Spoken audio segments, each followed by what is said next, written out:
hours of crossview on CMTV. Now we got it on papers that the Ambazonia Republic 1,000 days on, and so we are looking at the aim of the Ambazonia Republic. Did they attain their aim, or their aim has been detained, given what is ongoing now? Okay, I started. Okay, this time I'll begin with you, Mr. Bertrand. 1,000 days. You know very well that by November 2016, things started getting very hot, and now it is 2020. The Ambazonia Republic, did they attain their aim, or those aims have been detained somewhere? Mr. Moderator, 1,000 days was not a deadline for the Ambazonia Republic struggle.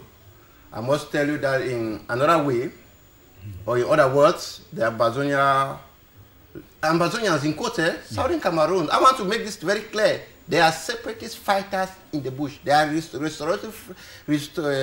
fighters in the bush. Yeah. But they are Anglophones.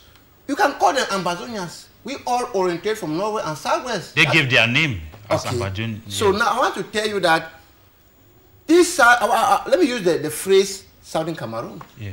Because we all were on the street on that. No, you can't say we all. The population, we saw it on the newspaper. No, but you can't say we all. You can't say we all. Okay, we have seen on the newspaper the crowd that wasn't there. I said we see the crowd on the newspapers.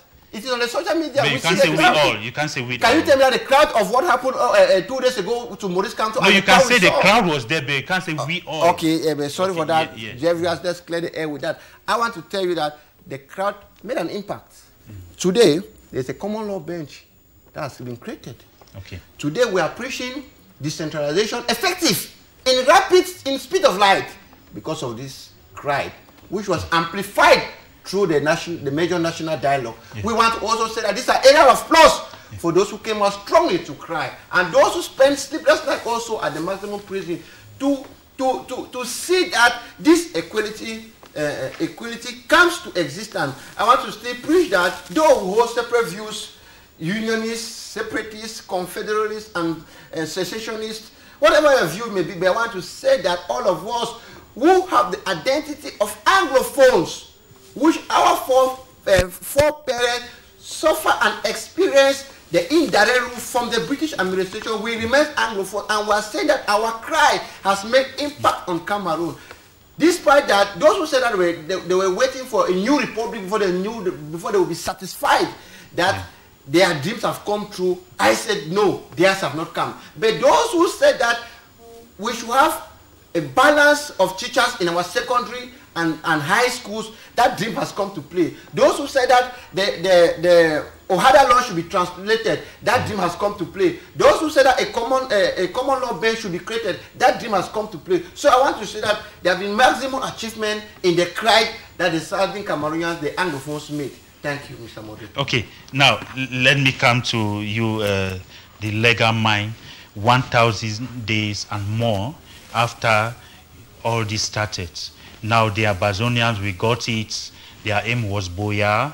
We got it. Their aim was independent. We got it that they were out to bring change and so on. Now we see a lot of confusion. But do you see their aim gotten? Mr. Mwambo, their aim can only be analyzed with people of that same ideology. First thing, I want to differ with the co-panelists for Bertrand. Yeah. That some people went out. If you were part, not everybody. Another aspect we want to say that we should be clear with terminologies. Ambazonia, Anglophone, Southern Cameroons are terminologies that are intermixed at times, and it should be clear. The term Southern Cameroon, know that when you talk of Southern Cameroonians, you're talking about origin of English-speaking Cameroon. And when you're talking about Ambazonia, you're talking about a terminology that came into existence. I've cleared that. Okay. I've cleared that. It's okay. It's okay, sir. You should be clear on the plan. Go on. I'm just adding fresh. So the first thing we want to say is that the Anglophone raise pertinent issues that are realistic in the nation. Okay. Issues of marginalization, which even up to date, we still see assimilation marginalization creeping still deep back into the Anglophone community, which are the things that resulted to whatever we are having today. The marginalization came to an extent that Anglophones could not, we the Anglophones, this I'll say we, the Anglophones, could no longer bear it. You say you're on the street. Anglophones were on the streets. Ambazonia, not Ambazonia was on the 22nd of September in 2007. Not Ambazonia was on the street. They were starting on the street. And you say you're not the Okay, no, wait. Let him land. I'll come back to you, please. Please. Wait, please. I'll come back to you, please. We have time for this topic. Please, we'll come. Mr. Pobetran will come back to you, please. We don't need to be rowdy. It's okay, Mr. Moderator. First thing, I hate noise. Go on. Let me just push on. When I'm talking about the Anglophone, I'm saying the Anglophone became so disgruntled with the marginalization. You haven't heard me about much. That's the concept you're bringing into my discussion. I'm analyzing. I haven't talked about a match. The Anglophone became disgruntled with the level of marginalization that they could no longer handle, and they have to make their grievances being known to the government so that adjustment could be made. We saw it coming from the lawyers talking about the Anglophone judges who don't even master English into the Anglophone courts, and that per se could be perverting justice, because if you don't understand something, you can't deliver. We saw the teachers coming in to also say the curriculum studies, the curriculum drafting for the Anglophone is being assimilated as days goes by. So these things have to be looked into place. While the government was trying to see what it could do within it, we want to say the government was trying to see what it could do. We got some hijackers who came into the midst of the Anglophones. So that is where I want us to really have a differentiation about it. We took it from a different dimension, and now we start getting about the Ambazonia concept. Before the Ambazonia concept, we were having what we could always talk was Anglophone marginalization and looking for a way equality could be made so that the Frenchman does not look himself superior to an English-speaking person. When the concept of Ambazonia came in, that is where we start getting off a separatist tendency that start projecting themselves. We start getting separatist tendency projecting. I'll start getting the calfness. That is, the Anglophone population start having a division of mindsets. We'll start having some people who think that because the marginalization cannot be handled by the government, they think separation can be a way out. And that is where we'll start getting that people with that ideology of separation will get the terminology comes in as the Ambazonia, going to lead a revolution that thing is going to bring their dreams come true. Within it, we still have Anglophones who think that this equality can still be, the equality can be met up to. And we got schools which become the federalist school of thought, which think that the government can still do it if they have the will.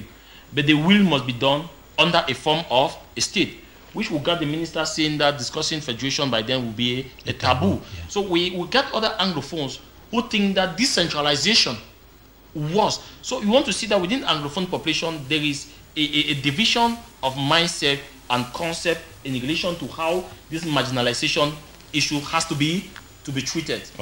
So in coming to that, I want to say that federalists will not answer you if 1,000 days makes sense, because federalists did not give you a deadline where they think equality will come. Decentralized, those for decentralization will not answer you about 1,000 days to tell you they were thinking within 1,000 days. So I am for the federalist school of thought, so I can't answer you if 1,000 days means anything. So I want to say within the panel, or if somebody have notions about that, they can. We are just looking at 1,000 days because if we look at effectively from, let me say, November 2016 up to now, it should be about 1,100 and something, or 200 days. I'm a federalist, and my party USDP, we have been putting all forces to see how equality can be made under dialogue situations and the rest. So I don't know about 1,000 when some people set it in. Let me come to Mr. Gentle. If you look at this Ambazonian Republic, we are analyzing 1,000 days plus. Do you see their aims met? Mr. Moderator, this topic is very sentimental, and that's why you see Pope Bertrand trying to because we have viewers who are listening to us. It is very sentimental. At least we should be a topic that is to be treated with care. Anglophones, we know Anglophones, those who speak English. Starting Cameroon, former British mandate and later trust territory. So be clear, today Southern Cameroon is what we are calling to Northwest and Southwest. Yeah. The name, this Ambazonia, I think the name Ambazonia, we always, I think we have viewers who are listening to us. We always like, this program should not only be based on politics, opposition party, and all that. We should educate the viewers. The name Ambazonia came on in March 1985. The first man who mentioned the name Ambazonia was a former West Cameroon, Southern Cameroon, from a member of a former Southern Cameroon Bar Association. They called the man Gonjin Tinka. I was the man who came with the name starting Ambazonia. What prompted him to put his name Ambazonia? Ambazonia comes from Ambas Bay, the coastline. Ambas Bay was founded Victoria. Those who founded Ambas Bay were from Portuguese explorers who came to Cameroon. They founded Ambas Bay. And then, what prompted Ngojin Tiga to come with the name Ambazonia in March 1985? It was because we have the Federal Republic of Cameroon that started from 1961, which is starting Cameroon. For change to West Cameroon, the Republic of Cameroon changed to East Cameroon. The Federal Republic ran from 1961 to 1972. And in 1972, Ayejo Toure Rivando changed from Federal Republic to United Republic of Cameroon. And in February 1984, Mr. Biya drafted a constitution that through the parliament, changing the name from United to the Republic of Cameroon. And some powerful or influential or elite of Northwest and Southwest were pushed to the wall to say that, but why is that the name should be changed to the Republic of Cameroon? Take note that this name, the Republic of Cameroon, is coming to the Cameroon scene twice. When the territory, there is twice, this is the second time. We shall be coming to that in the next topic. But now, we are looking at this, we should focus on this 1,000 days and maybe what has been done these 1,000 days. Have they made their aim? And I think we'll end it with what should be done to bring back peace, if maybe they have made their aim or not. Yes. If you are talking, you are asking me to tell you about Ambazonia 1,000 days making aims, I don't have the answer. But you tell me to tell you about Anglophone agitation or Southern Cameroon agitation or people of Northwest and South agitation, I will tell you the answer that they have gotten something, common law. Okay. At the NAM. Teachers, 1,000 bilingual teachers and many of them. But for the Ambazonia, I don't know the answer because their motto was independent. Okay. So if you know the answer, I will not be the one to tell you that they still in there. Okay. At this time, let me come back to you, Pope Bertrand. Okay. At this time, if we are driving it to Anglophone Cameroonians, not so. You people have said a few things, which means that given this riot or given this crisis, certain things have been attained, not so. Now, what should be done now to say that, okay, since what was wanted had been attained, what should be done to bring back final peace? Mr. Moderator, this topic is pushing me to go into the next topic of debate of the day without your permission. But I would like to be very brief, and I will expatiate on the next topic to prove to you, as it stands, the divide and rule still plays, even within Cameroon, with different terminologies from people who don't want to accept terminologies for the sake of fear or because they may not own an Oxford dictionary in their houses. But I'll take this opportunity to do you the explanation. We are not afraid. We have a historian on the platform who was very clear that we have moved from La République du Cameroun to federal United State of federal state to unity state, and we are coming back, and still we are not afraid of the changes in the name. But when our own name begin to change, people are afraid to brave the oath and say that this is the identity that has been given, and I'm taking it away from that, Mr. Moderator. This is the divide of what I'm telling you. They are unionists today. They are federalists. They are confederational mindsets. And of course, there are people with the Ambazonia mindset. What is there?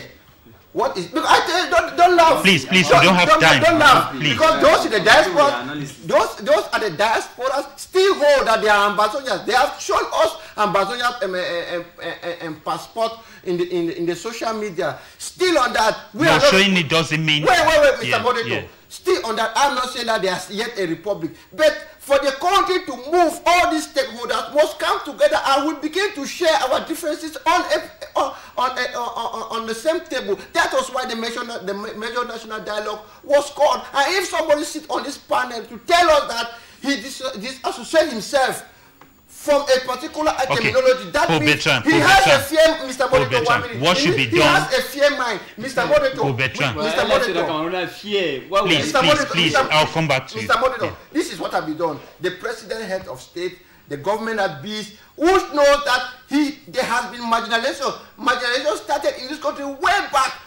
And before that, we had professors who saw it and won. I remember Bernard Folong won President Ambazonia 3 years after the reunification. That there is doom, there is marginalization. And this is the cry that took the people for 50 years plus, and they burst out on that day, and that somebody will stand here because he is afraid of a cold sale. He will deny his identity as a Southern Cameroonian. Mr. Moderator, I want to say that a lot of progress has already been done in the academic milieu, in the bar, in the Cameroon bar, which will remain under one Cameroon, no matter what differences. But when we say that let us come and share these differences, and people are shying away, it becomes a problem. Mr. Moderator, we thank the powers that be that they are responding to the plea of the Anglophone man. Okay, so in other words, in 10 seconds, are you saying that to bring back peace, all of us to come back and say we have succeeded, all of us have succeeded, let there be peace? All of us must be on the table. We discuss our hidden agendas, our pure agendas, and move Mr. Gentle, maybe you who say the Anglophones at least have succeeded to make sure that there's decentralization coming effectively, and now there's a lot that has been done, the government and so on. Now, what do you think can be done to bring back this peace that all of us are crying immediately? Even I think... Because if all of us have succeeded to make sure that we build our country, Cameroon, then we have to come back and say, okay, all of us faulted, and so we erred, and so let there be peace. So what should be done? Even I think, even as I was sitting here, I think I will bring a solution. It will not help. We have been singing for almost... No, it will help, honestly, because they follow media houses, they follow suggestions. That don't minimize yourself, don't minimize your suggestion. Yes. I'm just like... Whatever you say, they listen. These people are educated people. Yes. Okay, Mr. Moderator, I think I listened to one outstanding historian in Cameroon that I respect a lot, Professor Victor Ngo. Yeah. He made it clear that the solution to Anglophone problem is the violation of Article 41. And which is? It states that that's the article of the Federal Constitution. Yeah. It states very clear. It states very clear that nothing should be done to tamper with the structure of the nature of the federal structure. Okay. So peace can only return if we can sit on the table and discuss on the form of state. But unfortunately, if you bring such kind of discussion on the form of state for what? For a federation. I think that's my own opinion. I was happy when I listened to my company say that he's a federalist. And he's to make it clear that Anglophone problem, if we are solving Anglophone problem, we should not be window dressing. We should not do something the generation after again will come to be crying. We should do a long, sustainable solution to this crisis. And the sustainable solution is that we should go back to pre-1972 federal constitution. Most advanced countries in the world are federated countries. America is federated, Nigeria is federated.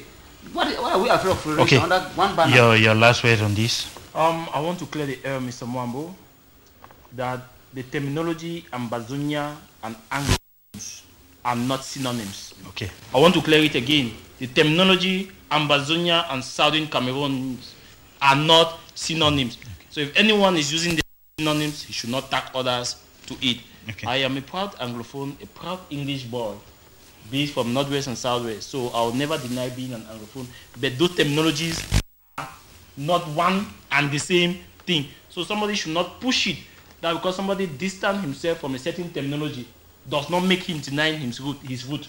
Those are two different things. An Ambazonia, an Anglophone, and a Southern Cameroonian, those are terminologies that are not synonyms. Okay. Away from that, Mr. Mwambo, you asked a question to Mr. Gento. I thought we were already into that. Okay. Dear viewers, we'll just go for a very short break. When we come back, we'll just have a subtopic of what we have been discussing. We shall be looking where a very renowned historian in Cameroon, Professor Victor Ngo, who came up in one of his outings and made it clear that Southern Cameroon has never been independent. So let us look at, we are going to analyze all what he came out with and this statement, and maybe we shall have some insights about it.